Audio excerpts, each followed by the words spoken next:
¿Cómo están todas y todos? Muy buenos días. Mi nombre es Fanny Cornejo, soy de Yuncahuasi. Junto con Andes Amazon Fund estamos organizando el Side Event del día de hoy, que es Oportunidades en la creación de áreas protegidas subnacionales en Perú y su contribución a la meta 30 por 30.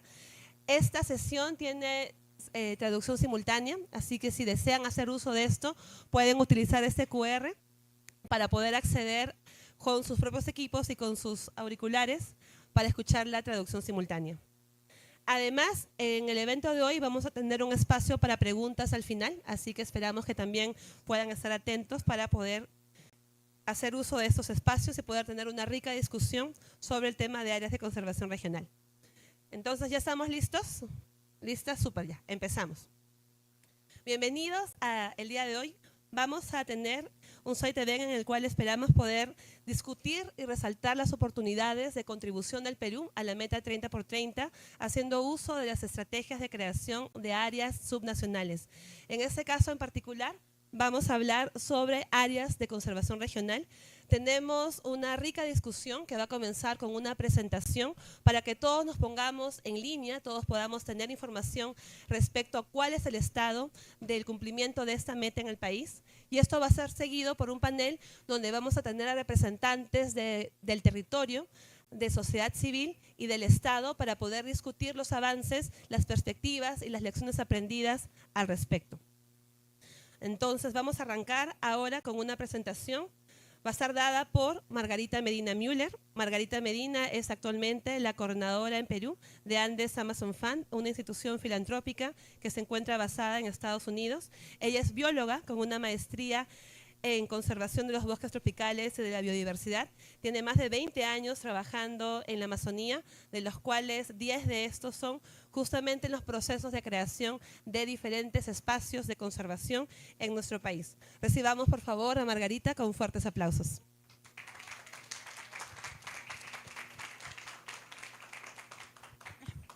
Muy buenos días con todos, muchas gracias por la asistencia de todos a este evento. Sé que hay muchos eventos en paralelo, así que muchas gracias nuevamente por su asistencia.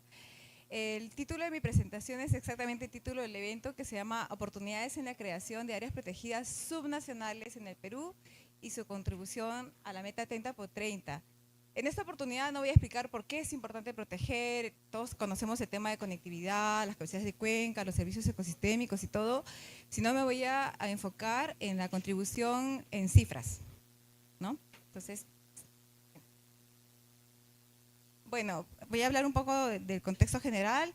En el Perú actualmente existen 77 áreas naturales protegidas o ANPs, que son las áreas protegidas de carácter nacional, 32 áreas de conservación regional, que son las áreas protegidas subnacionales, y tenemos 173 áreas de conservación privada, y de las cuales el Sistema Nacional de Áreas Protegidas en el Perú, el SINAMPE, está conformado por las áreas de administración nacional y las áreas complementarias, según la legislación peruana, son las áreas de administración regional y privadas. Vamos a hablar un poquito de las áreas de conservación regional. Como mencioné en el slide anterior, actualmente existen 32 áreas de conservación regional. Es más fácil para todos. ACRs, está acá, están distribuidas en 16 gobiernos regionales y estas abarcan actualmente el 2.8% del territorio nacional, y estas son las regiones donde están las ACRs. Las áreas de conservación regional necesitan dos aspectos importantes para poder tener una gestión efectiva. Una de ellas, y muy necesaria, es la voluntad política por parte de los gobernadores regionales, porque si estos gobernadores regionales no los priorizan, no se asigna presupuesto suficiente para la gestión. Y el otro aspecto súper importante es la colaboración de la población que vive dentro o aledaña a las áreas protegidas, porque son el actor importante que nos van a ayudar a proteger el espacio, ¿no? Y es importante mencionar que estas áreas de conservación regional se establecen mediante decreto supremo y se establece la perpetuidad. Y hago énfasis en el decreto supremo porque en otros países de la región las áreas subnacionales se establecen con ordenanzas municipales o provinciales. En el caso del Perú es un poco más complicado porque necesita ser aprobado por todos los sectores. Entonces es una negociación con los sectores que normalmente se oponen a veces a las áreas de conservación.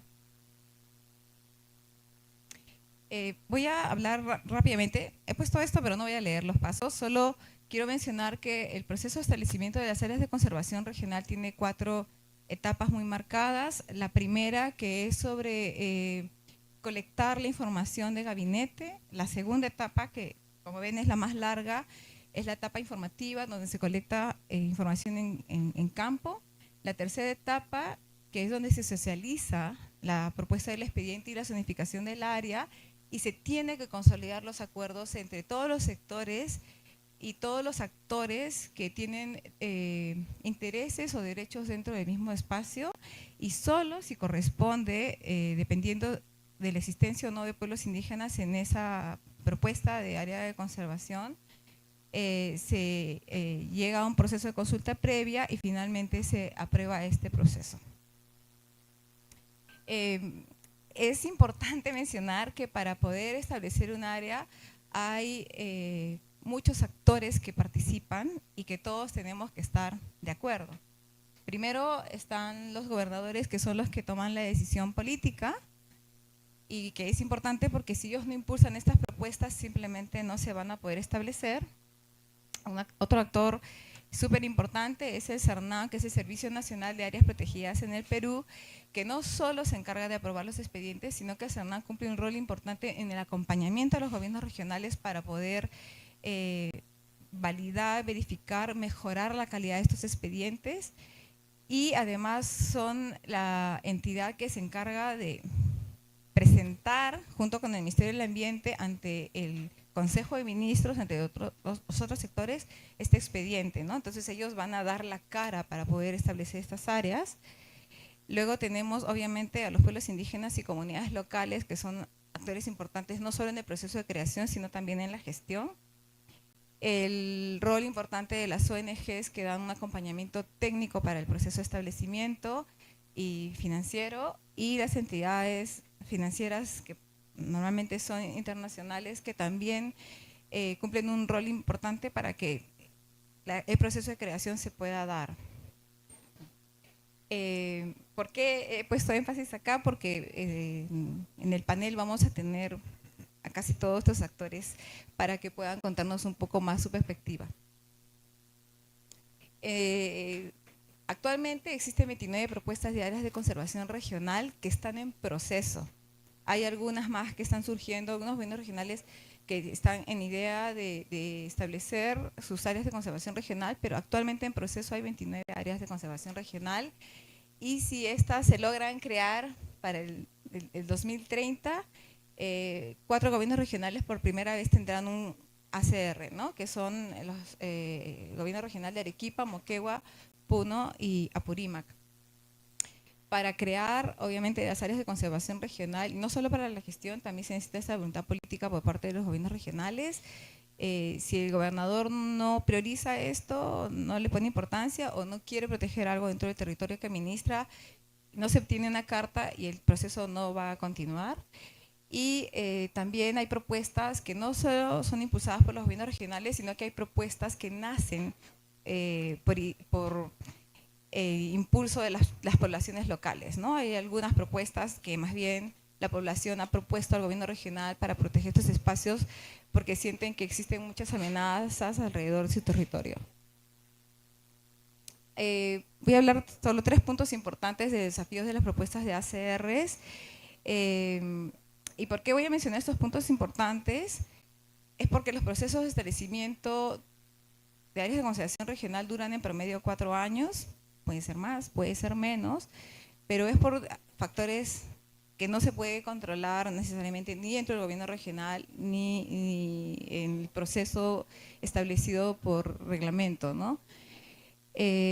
Uno es que diferentes sectores tienen intereses distintos en el uso del territorio, entonces llegar a estas negociaciones puede tardar muchísimo tiempo. En el caso de la última área protegida creada en abril de este año, Mar Tropical, tardaron 10 años en llegar a acuerdos entre sectores. Las áreas protegidas, las ACR felizmente no han tenido tan largas negociaciones, pero ha habido casos en que ya se estableció áreas donde han habido 2 años de negociación con un sector. Luego, también el otro desafío es demostrar que son una buena inversión y son sostenibles en el tiempo, ¿no? El Ministerio de Economía y Finanzas en el Perú está cada vez más riguroso en los análisis costo-beneficio que solicita y en informes financieros que vayan a demostrar que el gobierno regional puede mantener esta área sin pedir más presupuesto al Estado. Y eso es un poco extraño porque cuando se crea en otros sectores un hospital, un colegio, otras cosas, siempre el Estado tiene que poner más presupuesto, pero en el caso de las áreas protegidas, bueno, si quieres las crees, pero no me pides más dinero. Entonces eso es un poco raro porque se tiene que administrar adecuadamente el territorio y eso significa que se debería asignar un poco más de presupuesto. Y el otro aspecto que puede demorar también el proceso de establecimiento es el saneamiento físico legal de los territorios, ¿no? Porque hay muchos derechos en el territorio. Entonces, sanear esto o los límites entre comunidad y comunidad puede tardar un poco. Bueno, de las 9 propuestas de conservación regional que existen en el Perú, si es que se establecen para el 2030, todos apostamos a que sí, se van a establecer un poco más de 2 millones de hectáreas en el territorio. Y actualmente también hay 5 propuestas de áreas naturales protegidas de Administración Nacional que sumarían casi 300.000 hectáreas más. Y bueno, esto es muy gráfico. Actualmente, como está el 2024, en áreas nacionales está casi el 15% protegido, en áreas de conservación regional solo casi el 3%. No se ve acá, pero esta línea muy delgada son las áreas de conservación privada. Y si cumplimos en crear todas estas áreas protegidas, al 2030 va a subir un poco lo de áreas de carácter nacional, pero se va a duplicar un poco más que el doble en territorio de áreas de conservación regional, porque de 2.300.000 pasaría a casi 6 millones de hectáreas protegidas. Y este es un mapa muy gráfico. Estas son todas las propuestas que existen de creación de áreas que ya están en proceso dentro del SERNAM. Las que están en negrita son las áreas protegidas, propuestas de carácter nacional. Todas las otras que no están en negrita son las áreas de conservación regional que están en marcha. Y solo he hecho un énfasis en todas las que están en color negro, son las que nuestra institución Andes Amazon Fan está financiando y esperamos colaborar mucho a la meta de 30 por 30. Y voy a hablar un poquito, y este es mi último slide, yo sé que me falta menos de un minuto. La meta 3, según el marco mundial Kunming-Montreal de diversidad biológica, más conocida como la meta 30 por 30, tiene 2 puntos importantes que hay que resaltar. Nosotros, el primer párrafo que está en negrito es que para el 2030 al menos 70% de las zonas terrestres y aguas continentales y costeras estén protegidas. Pero yo creo que hay mucho financiamiento que está apostando por alcanzar el 30 por 30, pero nos estamos olvidando del segundo aspecto que está en negrita, que dice se conserven y gestionen eficazmente.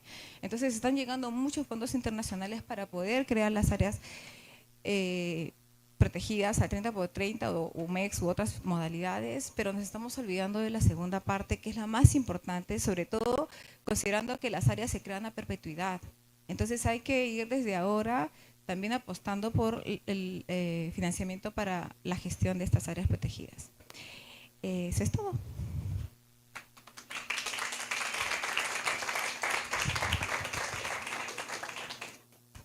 Muchas gracias, Margarita, por esta reflexión. Y efectivamente, uno de los retos más grandes para el país es que en las áreas subnacionales son gestionadas por gobiernos regionales que tienen esta limitación de acceso a fondos, principalmente para la gestión, pero que también muchas veces son en espacios que son compartidos con las comunidades locales. En este momento vamos a iniciar un panel donde vamos a tener justamente la participación de diferentes actores en los procesos de establecimiento de esas áreas protegidas subnacionales, de las áreas de conservación regionales, y además vamos a conversar un poco sobre los retos para la gestión. Si me pueden ayudar con las sillas para los panelistas, gracias. Como en este panel vamos a tener la mirada de diferentes sectores. Comenzaremos con el sector de sociedad civil, donde tendremos la participación de Ronald Catpo, Ronald Catpo es ingeniero forestal peruano con maestría en conservación de recursos naturales. Tiene más de 25 años de experiencia profesional en diferentes ámbitos, trabajando en la temática de conservación y también en la creación de áreas protegidas, tanto como especialista ambiental y en otros sectores. Actualmente, él es parte de Conservación Amazónica ACA. Un fuerte aplauso para Ronald. Siguiendo con los panelistas de sociedad civil, invitamos a Dani Rivera. Dani es director ejecutivo del Centro para el Desarrollo del Indígena Amazónico, CEDIA. Él es biólogo peruano también, con maestría en conservación y manejo de vida silvestre, con más de 15 años de experiencia en el trabajo y formulación y gestión de proyectos de desarrollo y conservación con poblaciones indígenas y ribereñas en la Amazonía. Un fuerte aplauso para Dani. Un aplauso. También invitamos a un gran amigo que se encuentra aquí con nosotros y un aliado de Yuncahuasi, es el señor Miguel Avellaneda. El señor Miguel Avellaneda es un destacado comunero de la comunidad campesina Santa Rosa de Tolopampa, en el departamento de Junín. Él ha ocupado diferentes cargos de liderazgo y actualmente su liderazgo y visión ha posicionado al señor Miguel Avellaneda como uno de los principales defensores del territorio en la región Junín y además se encuentra contribuyendo con iniciativas de conservación clave como la propuesta de área de conservación regional San Cristóbal de Pucutamencoy. Un fuerte aplauso para el señor Miguel. También tengo el agrado de presentar a una gran amiga y colega. Ella es Michelle Sador, es directora de subvenciones para América Latina y el Caribe del Fondo de Alianza de Conservación de Ecosistemas Críticos. Michelle lleva más de 25 años liderando el portafolio de proyectos de CPF en Latinoamérica y el Caribe, movilizando más de $100 millones para la creación de espacios de conservación, con un portafolio actual sobre los $15 millones.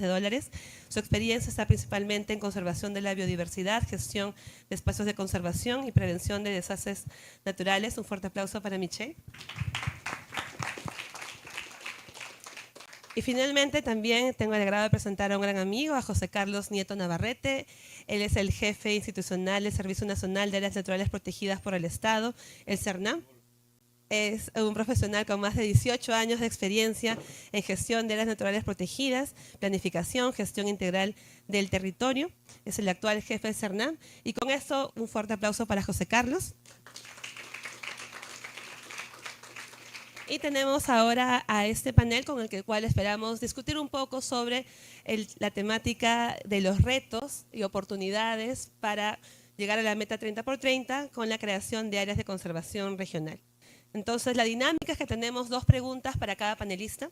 Cada panelista tiene alrededor de 3 minutos y medio como máximo para poder responder la pregunta y esperamos al final del panel poder tener una interacción con todos ustedes. Entonces, arrancamos con sociedad civil. Entonces, Ronald, la primera pregunta es, debido a que tu institución trabaja con áreas de conservación regionales en el sur del Perú, ¿podrías comentarnos qué aspectos técnicos y sociales se deben tomar en cuenta para establecer nuevas áreas de conservación regional? Ya, gracias. Bueno, en principio agradecer por la oportunidad que me dan de estar aquí como panelista. Y bueno, estamos acá porque nosotros como Conservación Amazónica tenemos ya alrededor de 13 años trabajando con este tema de impulsar, ¿no? A apoyar a los gobiernos regionales a sacar adelante sus áreas de conservación regional. De hecho, en esos 13 años hemos consolidado 3 áreas de conservación regional en Cusco, alrededor de 186.000 hectáreas, y no solamente la creación, sino con lo que indicaba Mago, también en la gestión, ¿no? Apoyar la gestión. Y ahora tenemos un reto bastante grande porque estamos trabajando con otros 4 gobiernos regionales. Como lo decía Mago, estamos también tratando de apoyar al gobierno regional de Apurímac, al de Puno y al de Moquegua, bueno, también al de Tacna, pero a estos 3 para crear sus primeras áreas de conservación regional y de hecho en Cusco también una 6ª área de conservación. Respecto a la pregunta, los aspectos técnicos, lo que yo podría indicar de que, bueno, en marco general, los gobiernos regionales en algún momento identifican sus sitios prioritarios, es decir, aquellos espacios en que para cada una de esas regiones son importantes en términos de ecosistemas, biodiversidad, bellezas paisajísticas y hasta aspectos culturales, ¿no? Y cuando empiezan a elaborar, digamos, sus expedientes o comienzan a formular estos documentos técnicos, lo que hemos visto es que mayormente se basan en aspectos biológicos, ambientales y descuidan mucho por ejemplo, tomar en cuenta aquellos aspectos sociales o de derechos. De derechos, por ejemplo, con la superposición de derechos de aprovechamiento del recurso en el subsuelo, hablo de las concesiones mineras, algunos planes de infraestructura local, hablo de los municipios, por ejemplo, para carreteras, etcétera.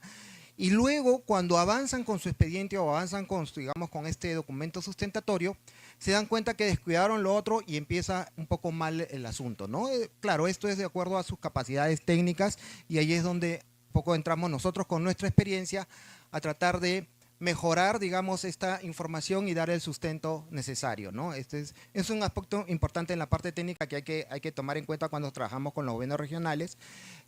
Un segundo aspecto, bueno, hablando de derechos en la parte social, es obviamente empezar este proceso acercándose de la mejor manera posible y eficientemente con las poblaciones locales. Es decir, cuando nosotros nos acercamos a los gobiernos regionales y dicen, sí, hablamos con la población está de acuerdo. Pero claro, la población no está tal vez debidamente informada al, por ejemplo, saber que un área de conservación regional se crea a perpetuidad, se crea para toda la vida.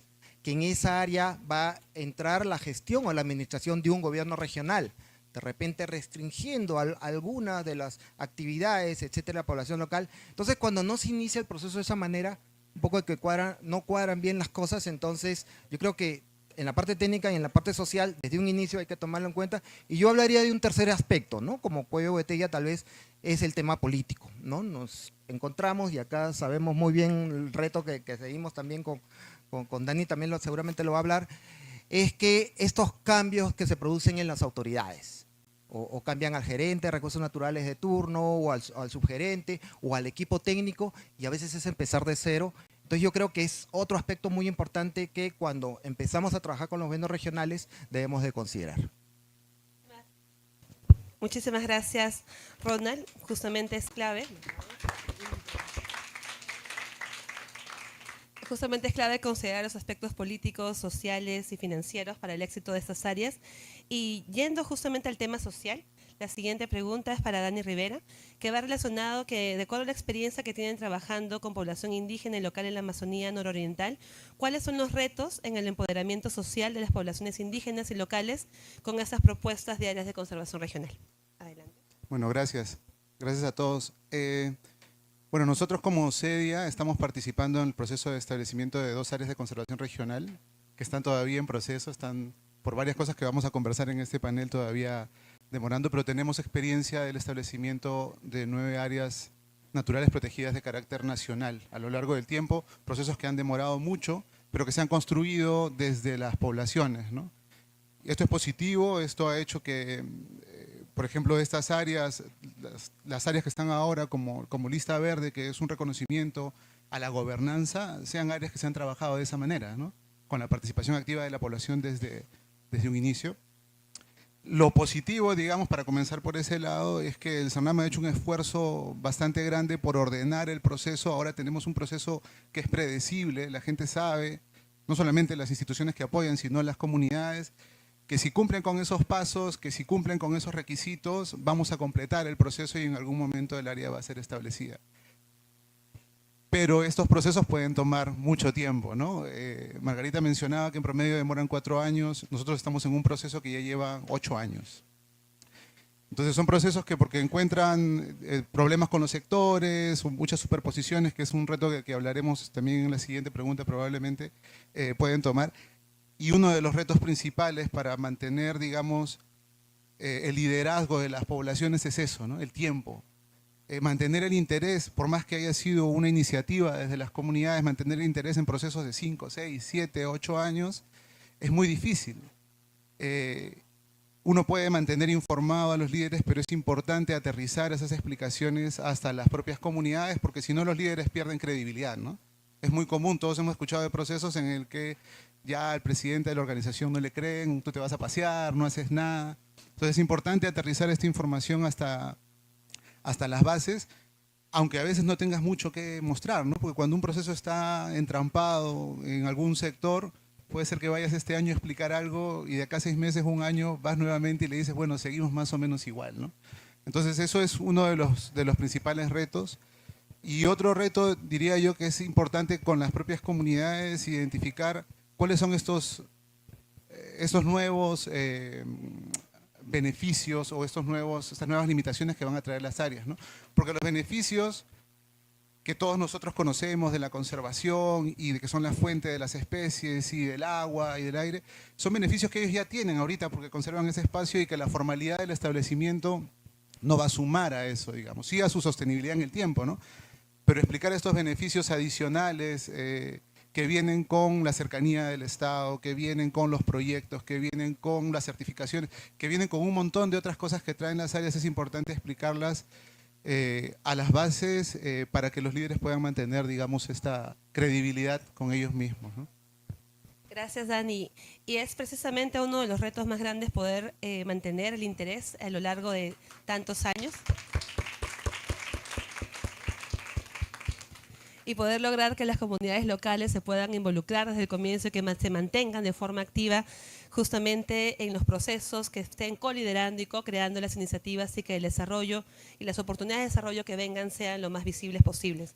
Y justamente para tener la perspectiva desde las comunidades, el señor Miguel Avellaneda de la comunidad campesina Santa Rosa de Toldopampa, deseamos, señor Miguel, que pueda compartir con nosotros cómo considera que debe ser la participación de las comunidades en los procesos de establecimiento de un área de conservación regional. Adelante. Bien, gracias. En primer lugar, buenos días con cada uno de ustedes. Soy de la comunidad campesina Santa Rosa de Toldopampa, de la zona altina de Perú.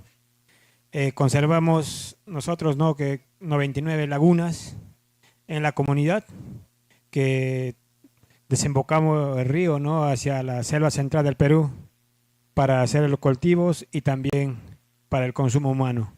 Nosotros protegemos dentro de la comunidad el recurso, ¿no?, hídrico, y tenemos bastante cuidado para el medio ambiente. Eso para responder la pregunta que dice, es muy importante, ¿no?, para mí criar la área de un ACR dentro de la comunidad para seguir protegiendo profundamente el medio ambiente y la biodiversidad de nuestra comunidad. Y así tener, ¿no?, abundante agua que es de la comunidad y abastecer suficiente, que no se pierda nuestra biodiversidad de nuestra comunidad. Quizás por eso es importante estar la presencia. Estoy muy agradecido de estar aquí porque es llegar, ¿no?, profundamente a hacer conocer lo que está dentro de la comunidad de Toldopampa y también, ¿no?, así trabajar ordenadamente dentro de la comunidad.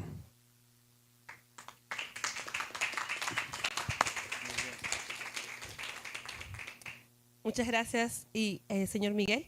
Y es clave poder tener a las comunidades comprometidas y que las iniciativas de conservación también salgan desde la visión que puedan tener en estos espacios. Ahora, para tener una mirada un poco más reflexiva respecto al trabajo que se viene realizando con la creación de áreas subnacionales, la siguiente pregunta es para Michelle Sador, que si nos puede compartir sobre el trabajo de CPF y las lecciones aprendidas que se tienen en ese momento respecto al financiamiento para la creación de estos espacios. Hola, ¿ya? Buenos días y gracias, Fanny, para invitarme. Para empezar, solamente yo sé que CPF no tiene como una presencia en todo Perú, entonces quizás quiero aprovechar y decir poco sobre CPF y en base de esto va a entender mis reflexiones. Entonces, somos un fondo global, trabajamos en los hotspots del mundo. Hasta la fecha, hemos trabajado en 112 países y territorios, en 25 hotspots. Justo mes pasado hemos logrado ubicar $300 millones para 2.750 grupos ONGs locales. En algunos ONG hotspots somos los únicos financiadores de conservación. Al mismo tiempo, si miran nuestros financiadores son Alianza Francesa de Desarrollo, Conservación Internacional, Unión Europea, GEF, Gobierno de Japón, el Banco Mundial, y justo hace como 2 meses entró una fundación privada de Zurich, la Fundación Hans Willdorf.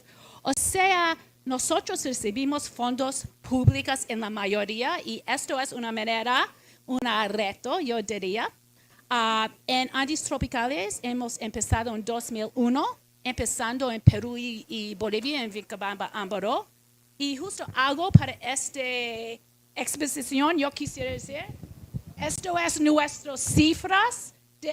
Hemos ayudado a crear 17 millones de hectáreas. ¿Y quién es número uno? Felicitaciones es ustedes. Más que 5 millones de hectáreas. O sea, es como mucho más de cualquier otro hotspot en el mundo.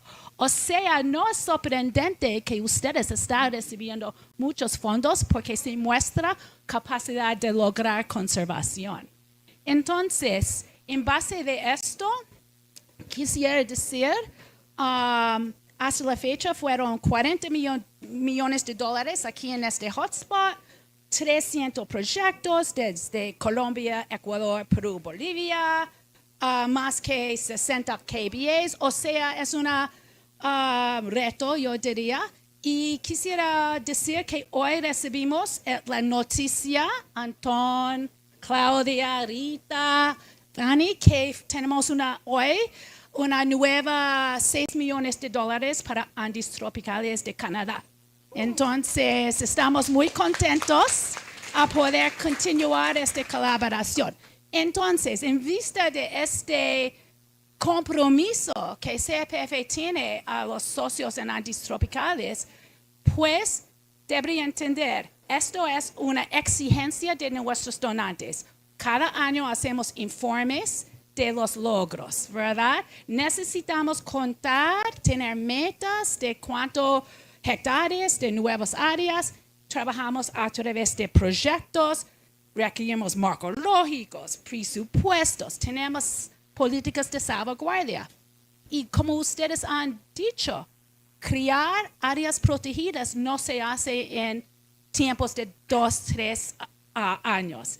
Y pues también fortalecer, cumplir con todas las expectativas requiere un acompañamiento, yo diría, de 20 años. Tenemos algunos socios con nosotros de 20 años. Entonces, de una manera es un reto a los donantes decir resultados, aquí están. Ellos también exigen que hacemos un proceso de consultas como involucrando todos los actores, sea género, jóvenes, ancianos, pueblos indígenas, reconociendo. Esto toma tiempo y a veces no sale un área protegida, ¿verdad? No siempre sale buenas noticias o toma tiempo. Entonces, esto es un reto para nosotros como financiadores. También quisiera decir que otra vez ustedes hablan mucho sobre la importancia de trabajar con comunidades y ONGs locales, universidades, pero también hemos reconocido ellos necesitan una capacitación también, ¿verdad? Yo quiero decir que con Fanny me has dicho que fuimos la primera donante de ustedes de Uncawasi para hacer los sistemas financieros, ¿verdad? Hacer todo lo que implica una organización robusta. Entonces, de una manera, los donantes exigen resultados, pero también reconocemos que necesitamos crear las capacidades de los ONGs, la sociedad civil, comunidades por largo plazo. Y con estos nuevos fondos hay un enfoque en el desarrollo organizacional. Es importante reconocer que estos trabajos